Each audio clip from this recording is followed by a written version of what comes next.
yaitu kejadian peperangan antara negara Israel dan juga Palestina. Sebetulnya jika kita ingin menurunkan seluruh sejarah berdasarkan kejadian-kejadian termasuk informasi dari Allah Subhanahu wa taala melalui Al-Qur'an, tiada lain seluruh ini semua terjadi akibat tangan-tangan orang-orang Yahudi, tangan-tangan orang Nasrani yang tidak bertanggung jawab, karena Allah sudah menyatakan walan tardu anal yahudu walan nasara hatta tattabi'a millatahum. Wahai Muhammad, mereka tidak akan pernah ridho terhadap engkau dan umat engkau sampai engkau mengikuti ajaran mereka. Maka bahasa Allah pilihan katanya tidak menggunakan dinahum tetapi millatahum. Kalau din sudah jelas ajaran agama, tapi kalau milah itu bukan ajaran agama, tapi kalau milah itu adalah jalan hidup. Makanya tadi Samuel Zemer mengatakan mereka kudu diletakkan, cukup dengan berubah pola pikir dan gaya hidup, nah itulah milah. Jadi KTP Islam, berkegiatan sosial baik seperti orang Islam, tetapi pola pikir dan gaya hidup tidak jauh seperti orang-orang Yahudi. Itulah yang diinginkan oleh orang-orang kafir. Nah, untuk siapa? Makanya nanti orang-orang Yahudi ini, begitu dia mendirikan negara Israel di tahun 1948, pada saat Inggris membebaskan orang-orang Yahudi dan diberikan negara di Palestina, mereka secara membabi buta membuat program. Ada dua program besar dari orang-orang Yahudi atau Israel ini.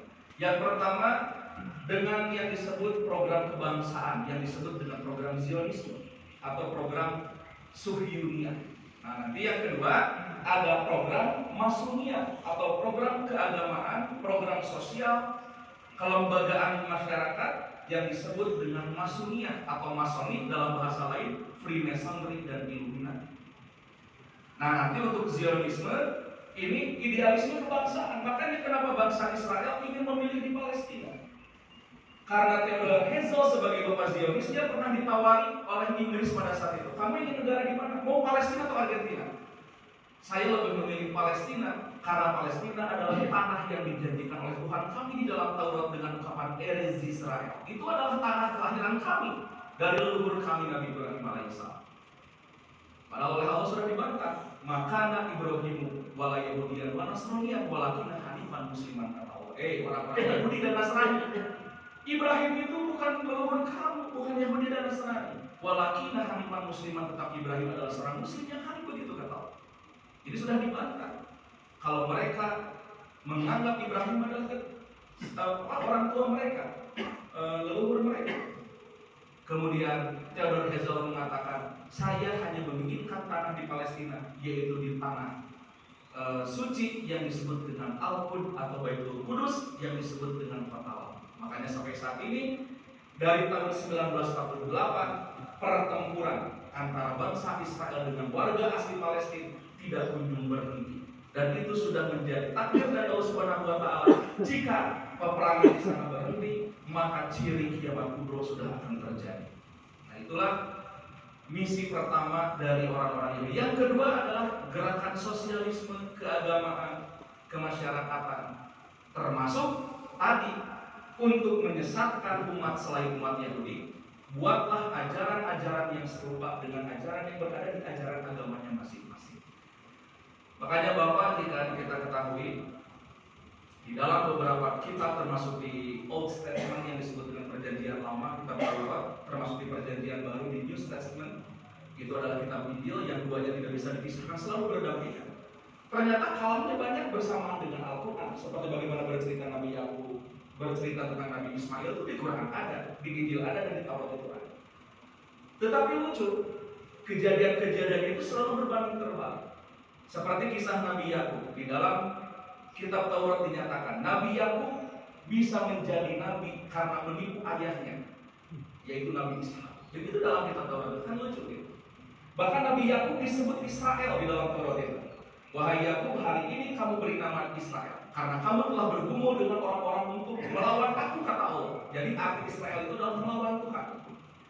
Tapi di dalam kitab Injil dinyatakan, wahai Yakub, hari ini kamu beri nama Israel karena kamu begitu dekat dengan Tuhan. Jadi arti Israel adalah dekat dengan Tuhan kalau menurut versi Injil. Tapi kalau menurut versi Al-Quran, Israel wa Bani Israel, arti Israel adalah Isra dan Il, artinya adalah hamba Allah. Nah, ini kan banyak kontradiktif.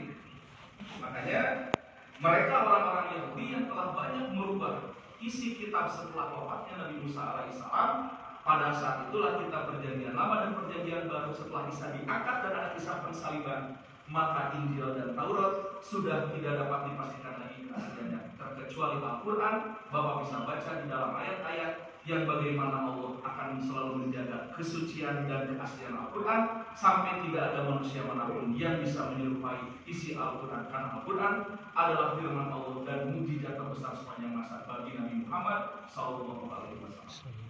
Nah, itulah yang diinginkan oleh orang-orang Yahudi. Jadi Bapak nggak usah pindah agama, Bapak tidak usah capek-capek dibaptis. Cukup pola pikir dan gaya hidup Bapak mengikuti apa yang diinginkan oleh Yahudi dan Nasrani, mereka sudah sangat senang. Salah satunya apa? Dengan mendoktrin kegiatan-kegiatan peringatan khususnya malam tahun baru. Maka jika umat Islam ikut merayakan, maka kita sudah ikut terjebak dengan jebakan yang sudah dibuat oleh orang-orang Yahudi secara tidak langsung.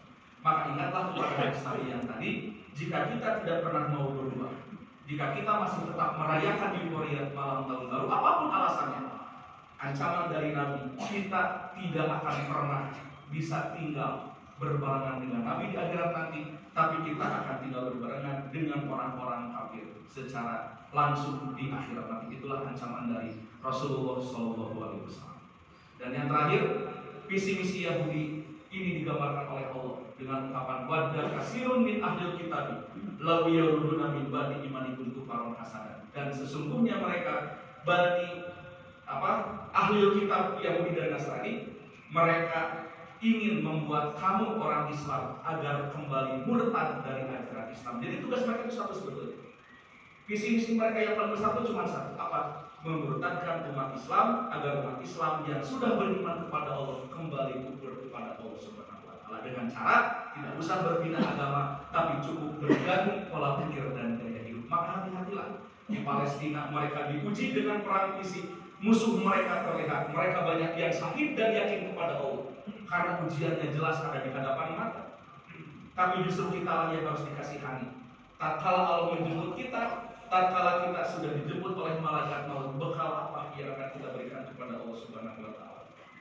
Karena kalau kita mau bermuhasabah diri di Januari kemarin, di Januari ayeuna apa ya? Kegiatan asa kieu-kieu, isuk-isuk digawe, sore bali. Leheun lamun rajin berjamaah di masjid boga nilai besar, antara berjamaah di masjid kumaha?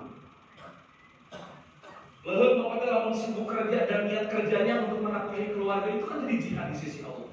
Tapi kalau hanya sekedar mencari uang semata, dia akan dapat pahala dari Allah Subhanahu wa taala. Beres digawe, sholat ditinggalkan, baca Quran, apa bekal kita untuk menghadap Allah? Tapi mereka orang-orang yang di Gaza, orang-orang yang di Palestina, bekal mereka sudah cukup banyak. Mereka lahir sebagai hafid dan hafidah, anak 8-9 tahun sudah hafal Al-Quran dan Taala. Begitu mereka wafat, mayatnya tidak berbau bangkai tetapi berbau kesturi menurut banyak saksi. Tetapi kita yang hidup di sini dipuji oleh Allah dengan kesenangan. Maka kesenangan yang sudah Allah berikan, mari kita manfaatkan untuk menjadi amal soleh di sisi Allah Subhanahu wa taala. Maka Nabi menyatakan, "Idza asobatku bidorri." Jika Allah memuji kalian dengan kesenangan, yang Allah cuma minta hanya satu, apa?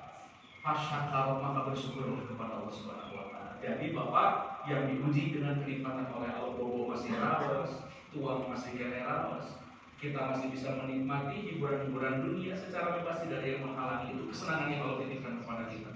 Maka bersyukurlah kepada Allah dengan apa yang sudah Allah berikan. Kita harus segera kembali dan bertobat kepada Allah Subhanahu wa taala. Tetapi kata Nabi, "Idza asobakum bisyarri." Jika kita dipuji dengan kemalangan, fasobar, maka bersabarlah. Mereka saudara-saudara kita sudah bisa bersabar karena mereka sudah hidup setiap hari dengan suara dentuman, dengan suara senjata api yang setiap hari sudah mereka dengar. Tetapi kita yang sudah diberi kenyamanan dan kenikmatan, maka bersyukurlah kepada Allah. Maka setiap waktu yang tersisa yang Allah berikan kepada kita, manfaatkanlah sisa usia kita. Semoga sisa usia kita menjadi barokah di sisi Allah Subhanahu wa taala. Agar tatkala dihisab nanti, hisab kita tidak terlalu berat. Mudah-mudahan di usia yang tersisa inilah yang membuat kita dekat dengan Allah sehingga bisa menjadi wasilah untuk mendapatkan surga dan rahmatnya Allah Subhanahu wa taala.